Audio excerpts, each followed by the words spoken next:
One of the toughest components of my EJ20/EJ25 build have just arrived, and that is my Argo con rods. I'm actually pretty amazed I've had the self-control to have these arrive at my doorstep and not open them until I have the camera in front of me. Today I'm going to unwrap these, unbox them, and I'm going to show you a little bit about the Argo rods and why I think they are an awesome product.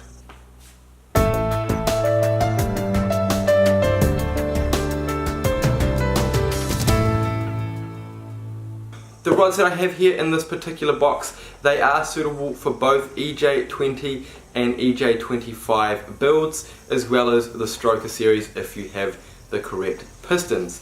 They are the regular 130.5mm long. They do make another variation which is 1.1mm longer at 131.6. Just check with your engine builder that these standard length rods are the correct ones before ordering them.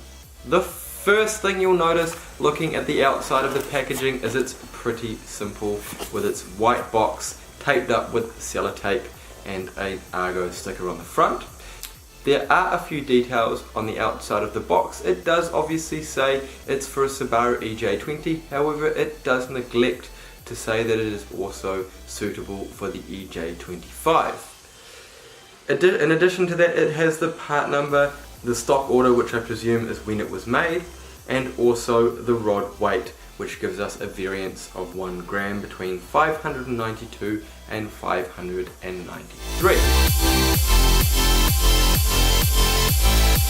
I've been itching for it all day, so let's cut open that sellotape and see what's inside.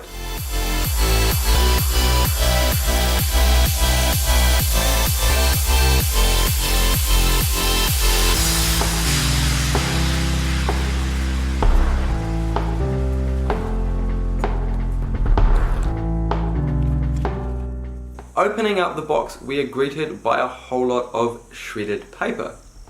Now I suppose this will do a perfectly adequate job of securing the con rods and reducing the chance of any kind of damage to them. However, it is quite messy and probably not the most professional of packaging options. They've buried the con rods at the bottom of the box with a few bits of paper and other items on top. On top we have the Argo order form. Now I guess this is a bit of an old-fashioned mail order form, which probably isn't too useful in this day and age, particularly if you aren't a trade customer. A rod isn't something you'll be ordering every single day. It does, however, have a few technical details on the sizing, the length, the manufacture date, and the weights of these rods. Next up we have a flyer showing all of the benefits of the rod, basically promoting the quality that Argo provides. Running through the main points of this flyer, these rods are high quality, so don't take a gamble on low quality imports. Choose the leading Australian manufacturer of con rods. These rods are of course made and designed and manufactured all in Australia. They also mention that our rods are manufactured exactly to our drawings with guaranteed accuracy. Obviously, that's something very important when you are building a precision high-powered engine. Our rods are manufactured under Quality Management System ISO 9001, 2008, and that's pretty important, again demonstrating the quality.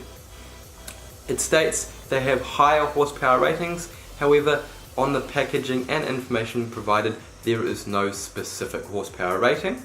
I have seen these rods used to 1000 horsepower without any issue, and that is one of the main reasons I'm using it in my build.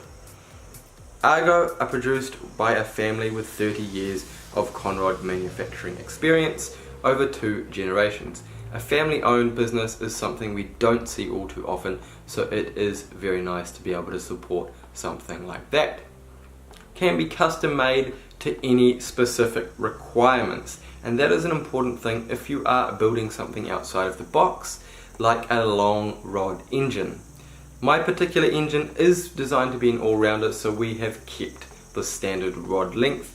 However, it isn't uncommon to see a +2 or even +4mm conrod used in Subaru applications. This does require a custom piston to be used. Argo have proven longevity, and I know this to be true. I've seen and heard of these being used in rally engines for at least the past 15 or 20 years, to no failures as far as I know. These are also used in OEM vehicles such as the Ford Performance Vehicle range released in Australia. This shows just the quality and precision that they are manufactured to if an OE is willing to use them. We have a photocopied and ripped in half rod bolt installation manual from ARP. This gives us all of the technical information that we do require when assembling these rods. However, again, like the packaging, it might leave a little to be desired. In the same bag is some ARP lube, which is very handy and required to be used in the conrod bolts when assembling them. And of course there has to be a bright red Argo sticker to apply to your toolbox. Let's get down to business and have a look at these rods. I'm going to quickly get rid of all this excess mess, aka packaging, and then we can unwrap what we've all come to see.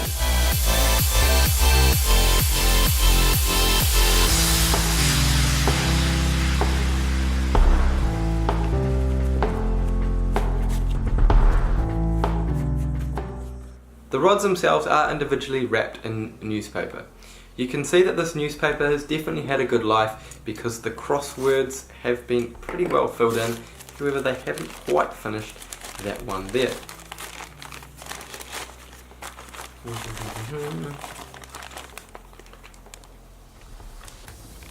The newspaper does make for some interesting reading.